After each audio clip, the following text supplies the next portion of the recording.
Corona संक्रमण के नए वेरिएंट को लेकर मध्य प्रदेश सरकार अलर्ट हो गई है। सीएम शिवराज सिंह चौहान ने हाई लेवल मीटिंग की। इसमें स्वास्थ्य मंत्री प्रभुराम चौधरी, नगरीय प्रशासन मंत्री भूपेंद्र सिंह और चिकित्सा शिक्षा मंत्री विश्वास सारंग शामिल हुए। उनके अलावा मुख्य सचिव, डीजीपी, कमिश्नर समेत कई वरिष्ठ अधिकारी शामिल हुए।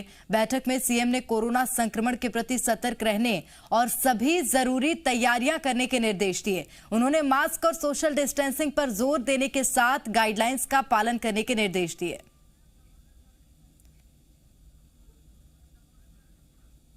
और चलिए सीधा रुख कर लेते हैं, राजधानी भोपाल का मुख्यमंत्री शिवराज सिंह चौहान संबोधित कर रहे हैं, सुनते हैं। भाइयों, भांजे और भांजियों, नमस्कार। मैं रोज कोरोना की स्थिति की समीक्षा करता हूं। नवंबर माह में पॉजिटिव केसेस लगातार बढ़ रहे हैं। विशेषकर पिछले एक सप्ताह से पॉजिटिव आने वालों की संख्या निरंतर बढ़ रही है। एक्टिव केस भी बढ़ते जा रहे हैं। विशेषकर इंदौर में, भोपाल में रोज पॉजिटिव केस मिल रहे हैं। 29 नवंबर को भोपाल में 9 पॉजिटिव केस आए थे। आज 30 नवंबर को 14 पॉजिटिव केस आए हैं। इंदौर में भी 5 आए। बाकी जगह भी छुटपुट केस मिल रहे हैं। और हम जानते हैं, पुराना अनुभव हमको बताता है कि ये केसेस फिर धीरे धीरे लगातार फैलते और बढ़ते हैं। अफ्रीका में जो नया वेरिएंट मिला है उसने पूरी दुनिया को चिंतित कर दिया है। लगातार केस दुनिया में बढ़ रहे हैं। मैं आपसे विनम्र निवेदन करना चाहता हूं, बड़ी मुश्किल से हमने खुली हवा में सांस ली है। स्थिति सामान्य बनती जा रही थी। स्थिति ना बिगड़े और हम तीसरी लहर को आने से रोक दें, इसके लिए अभी से सावधानी जरूरी है। अभी मैं देखता हूं कहीं भी आमतौर पर मास्क नहीं लगाए जा रहे। जिस संकट से हम सेकेंड दौर में गुजरे हैं, उसकी तकलीफें हम भूले नहीं हैं। हमको सावधान रहना होगा। हमको नियंत्रित करने के सारे उपायों को अपनाना होगा। सरकार सतर्क है, सचेत है। मैं लगातार बैठकें करके तीसरी लहर के मुकाबले की तैयारी के निर्देश दे रहा हूं, लेकिन सहयोग आपको भी करना पड़ेगा ताकि तीसरी लहर हम आने ही ना दें। आज स्थिति को हम नियंत्रित कर सकते हैं और इसलिए कृपया करके मास्क जरूर लगाएं। मैं सबसे अपील करता हूं, भाई बहन, बेटे बेटी, कहीं भी निकले मास्क जरूर लगाएं। यथासंभव भीड़ से बचें, दूरी बनाएं, हाथ स्वच्छ रखें। और हां, रोज हम टेस्ट करना चाहते हैं। कई बार लोग टेस्ट कराने से इनकार करते हैं। कृपया कोविड के टेस्ट को जरूर करवाएं, क्योंकि उसी से तो हमको पता चलेगा अगर पॉजिटिव केस बढ़ेंगे तो। और जो लोग पॉजिटिव निकल रहे हैं उनको आइसोलेट करना होगा, आइसोलेशन में रखना पड़ेगा, उस घर को कंटेन किया जाएगा। इसमें सहयोग करें। सेकेंड डोज जरूर लगवाएं। मैं फिर अपील करता हूं, सेकेंड डोज हमारी सुरक्षा के लिए अत्यंत आवश्यक है, जरूरी है। मैं सभी धर्मगुरुओं से, जनप्रतिनिधियों से, राजनीतिक दलों के कार्यकर्ताओं से, समाजसेवी संगठनों से, नौजवानों से, बेटे बेटियों से, विद्यार्थियों से अपील करता हूं कि आपका सहयोग तीसरी लहर को रोकने के लिए अत्यंत आवश्यक है। अभी सावधानी के तौर पर हमने स्कूलों में जाने वाले बच्चों की संख्या 50% कर दी है। एक दिन में केवल 50% जाएंगे ताकि दूरी बना के रख सकें, और वो भी माता पिता की, पालकों की अनुमति लेकर। अस्पतालों में आवश्यक तैयारी रहे, ऑक्सीजन प्लांट, दवाइयां, कंसंट्रेटर, इंजेक्शन, वो सारी तैयारी हम कर रहे हैं। लेकिन हे भगवान, इसकी जरूरत ना पड़े। लेकिन आपसे भी प्रार्थना है, आप आवश्यक सहयोग जरूर करें। सुरक्षा से ही हम बच सकते हैं। सावधानी अगर रखेंगे तो वो सावधानी हमारी सुरक्षा है और वही हमें बचाएगी। कल मतलब 1 दिसंबर को सवेरे 10 बजे मैं क्राइसिस मैनेजमेंट कमेटियों के साथ संवाद कर रहा हूं, बातचीत कर रहा हूं।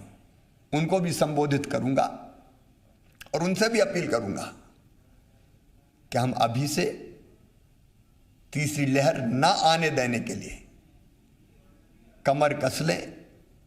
जिले की क्राइसिस मैनेजमेंट कमेटी, ब्लॉक की क्राइसिस मैनेजमेंट कमेटी और पंचायत की क्राइसिस मैनेजमेंट कमेटी, वार्ड की क्राइसिस मैनेजमेंट कमेटी अभी से सक्रिय होके स्थितियों पर नज़र रखें।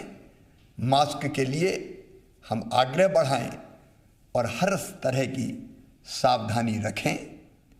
मुझे पूरा विश्वास है आप सबके सहयोग से मध्य प्रदेश को हम तीसरी लहर के संकट से बचा लेंगे। बहुत बहुत धन्यवाद। तो कोरोना के नए वेरिएंट को लेकर मुख्यमंत्री शिवराज सिंह चौहान ने प्रदेश वासियों को संबोधित किया और अपील की है कि सावधानियों का पालन करें, मास्क जरूर लगाएं, तीसरी लहर को आने से रोके।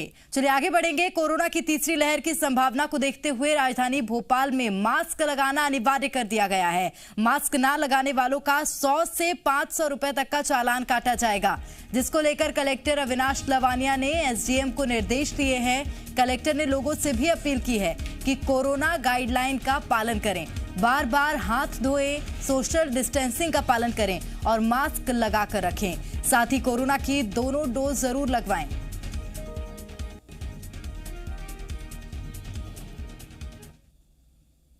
ट्रैवल तभी करें जब बहुत आवश्यक हो, अन्यथा ट्रैवलिंग अवॉइड करें। एंड यही समय है कि सभी लोगों को जिनकी भी सेकेंड डोज ड्यू हो गई है आवश्यक रूप से अपना सेकेंड डोज जरूर लगवा लें। सर, मास्क को लेकर क्या रोको टोको अभियान या फिर फाइन? मास्क को लेकर हमने रोको टोको अभियान शुरू कर दिया है। जगह जगह नाकों पे पुलिस के द्वारा भी चेकिंग की जा रही है और हम इस पे चालानी कार्रवाई भी जल्दी शुरू करेंगे। तो कोरोना के नए वेरिएंट को लेकर इंदौर में जिला प्रशासन सख्त हो गया है। जिला प्रशासन की ओर से कोविड गाइडलाइन के पालन पर जोर दिया जा रहा है। नगर निगम और जिला प्रशासन ने संयुक्त रूप से कार्रवाई की।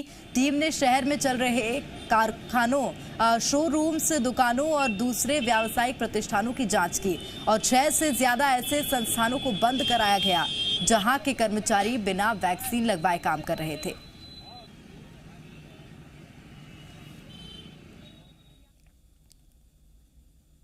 और वहीं आगरमालवा जिले में बर्ड फ्लू ने दस्तक दे दी है। रविवार को एक साथ 33 कौओं की मौत के बाद जांच के लिए सैंपल भोपाल भेजे गए थे, जिसमें बर्ड फ्लू की पुष्टि हुई है। रिपोर्ट आने के तुरंत बाद एहतियातन प्रशासन ने 7 दिनों तक चिकन मटन की बिक्री पर रोक लगा दी है, जिसको लेकर नगर पालिका ने दुकानदारों को नोटिस जारी किया है। वहीं कलेक्टर ने भी अधिकारियों की बैठक कर आवश्यक दिशा निर्देश दिए। दरअसल जिला मुख्यालय पर कौओं की बर्ड फ्लू से मौत का सिलसिला जारी है। रविवार को 33, कल 5 और आज 10 कौओं की मौत हुई है।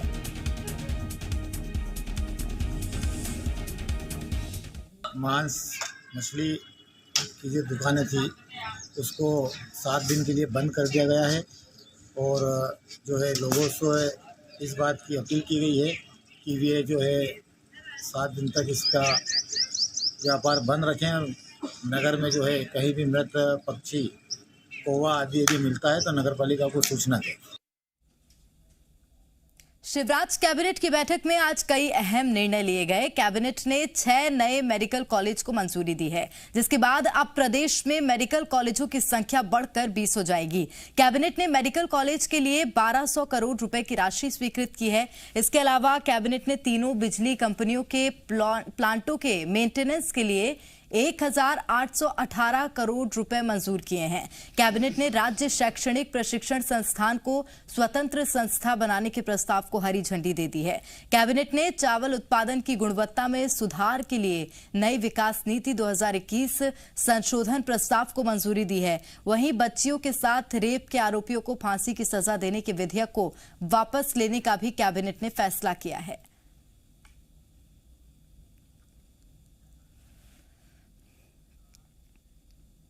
मध्य प्रदेश में पंचायत चुनाव एक बार फिर टल सकते हैं। दरअसल प्रदेश में कोरोना को देखते हुए कांग्रेस ने पंचायत चुनाव को स्थगित करने की मांग की है। दरअसल प्रदेश में कोरोना कमबैक कर रहा है। राजधानी समेत प्रदेश के कई इलाकों में कोरोना के मामले बढ़ रहे हैं। यहां तक कि सीएम को हाई लेवल मीटिंग करनी पड़ रही है। इसे देखते हुए पूर्व मंत्री पीसी शर्मा का कहना है कि यदि पंचायत चुनाव हुए तो संक्रमण और फैलेगा, लिहाजा पंचायत चुनाव कराना कोरोना को दावत देने जैसा होगा। पीसी शर्मा का कहना है कि ऐसे हालात को देखते हुए कांग्रेस निर्वाचन आयोग के पास भी जाएगी।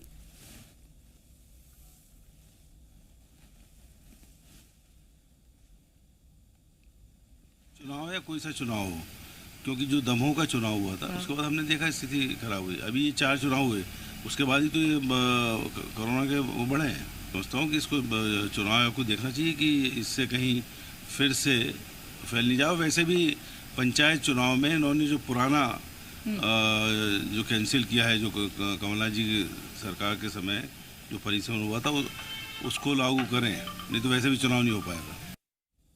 और एमपी में कांग्रेस ने एक बार फिर पंचायत चुनाव टालने की मांग की है, तो बीजेपी ने इस मांग पर पलटवार किया है। बीजेपी का कहना है कि कांग्रेस को पंचायत चुनाव में अपनी हार दिख रही है, इसलिए पंचायत चुनाव से भाग रही है। साथ ही उनका कहना है कि राज्य निर्वाचन आयोग परिस्थितियों के मुताबिक सही फैसला लेगा।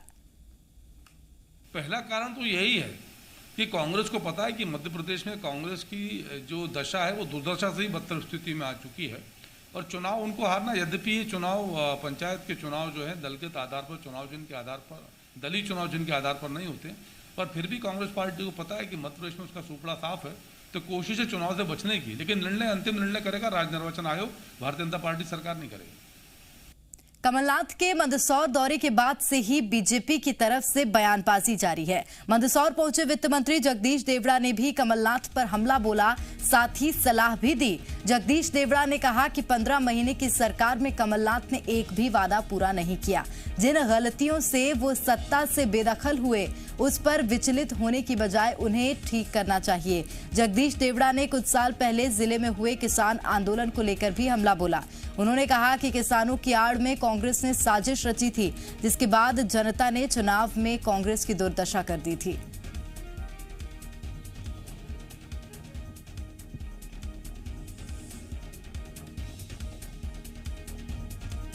पंद्रह माह में वो यहाँ बता दे जनता के बीच में कि कहीं विकास की एक ईंट लगाई हो तो बताएं, या और कुछ काम किया हो तो वो बताएं। ये इसीलिए तो बाहर किया उनको और इसीलिए वो सरकार के बाहर हुए। मुझे लगता है कि वो ये जो बोलना है उनका, ये खींच है उनकी, और मुझे लगता है कि विचलित होने की आवश्यकता नहीं है। अगर कहीं गलतियां करिए तो उनको सुधार करें। आगे बढ़ेंगे। बड़वानी में जननायक टंटिया मामा की गौरव यात्रा में प्रभारी मंत्री हरदीप सिंह डंग भी शामिल हुए। नागलवाड़ी में उन्होंने कलश यात्रा का गर्म जोशी के साथ स्वागत किया। इस दौरान मंत्री हरदीप सिंह डंग ने आदिवासियों के साथ ढोल की थाप पर जमकर डांस किया और पारंपरिक मादल भी बजाया। बता दें, मध्य प्रदेश में जननायक टंटिया मामा की गौरव कलश यात्रा निकाली जा रही है, जो अलग अलग जनजातीय जिलों से होते हुए 4 दिसंबर को पातालपानी पहुंचेगी।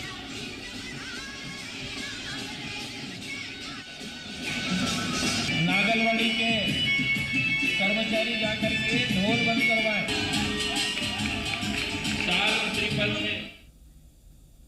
छतरपुर में पुलिस का खौफनाक चेहरा सामने आया है, जहां कुछ पुलिस कर्मियों ने मिलकर एक महिला की पिटाई कर दी। उसके बाल पकड़कर जबरन गाड़ी में भी बिठाया गया। घटना शहर के सटई रोड की है। बताया जा रहा है कि पिता की मौत की खबर देर से दिए जाने से नाराज एक महिला ने अपने मायके पहुंचकर जमकर हंगामा किया। हंगामे की सूचना पर पुलिस वहां पहुंच गई और महिला को जबरदस्ती वहां से खदेड़ने लगे। आरोप है कि महिला पुलिस कर्मियों ने उसके साथ बर्बरता की। घटना का वीडियो सोशल मीडिया पर जमकर वायरल हो रहा है। उधर एसपी ने महिला से बदसलूकी करने वाले पुलिस कर्मियों के खिलाफ सख्त कार्रवाई करने का भरोसा दिया है। कहा जा रहा है कि महिला के पिता की मौत करीब 1 साल पहले हो गई थी, लेकिन घर वालों ने अब जाकर इसकी जानकारी महिला को दी। एक महिला को 1 साल के बाद ये जानकारी प्राप्त हुई कि उसके पिता की मृत्यु हो गई है। उन परिस्थितियों में उसके द्वारा बहुत ज़्यादा उग्र व्यवहार, खासकर जो सड़क पे जो लोग थे जो जा रहे थे उनके साथ किया गया। निर्भया मोबाइल जो जनता थी या लोग थे उनके कॉल करने पे वहाँ पे पहुँची थी और जो भी यदि किसी की लापरवाही इसमें हुई है तो अगर पुलिस कर्मचारी हैं तो उन पर कार्रवाई की जाएगी।